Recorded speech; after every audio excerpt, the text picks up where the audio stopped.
মুখ বন্ধ রাখতে কেমিক্যাল ডিলারকে মোটা অঙ্কের টাকা দিতে গিয়ে এবার নিজের ফাঁদেই ফেঁসে গেল অখিলেশ। আড়াল থেকে অখিলেশের সমস্ত চক্রান্তের অকাট্য প্রমাণ জোগাড় করে নিল কম্পাস। কম্পাস ধারাবাহিকের আসন্ন পর্বে দেখা যাবে কম্পাস জিতকে কেমিক্যাল ডিলারের ডেরায় পৌঁছে যেতে বলে।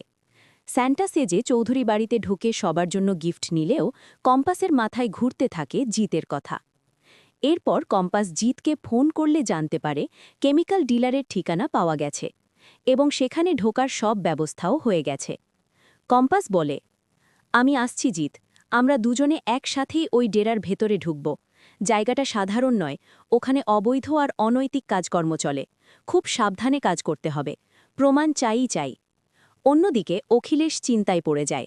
সে ভাবে, একবার কেমিক্যাল ডিলারের কাছে যেতেই হবে, পুলিশ ইনভেস্টিগেট করতে পারে, ও যদি মুখ খোলে লাইসেন্সে আমাদের নাম বেরিয়ে পড়বে, তাহলেই সর্বনাশ। এই ভাবনা নিয়েই তাড়াহুড়ো করে বাড়ি থেকে বেরিয়ে পড়ে অখিলেশ। কম্পাস সন্দেহ করে, এই মুহূর্তে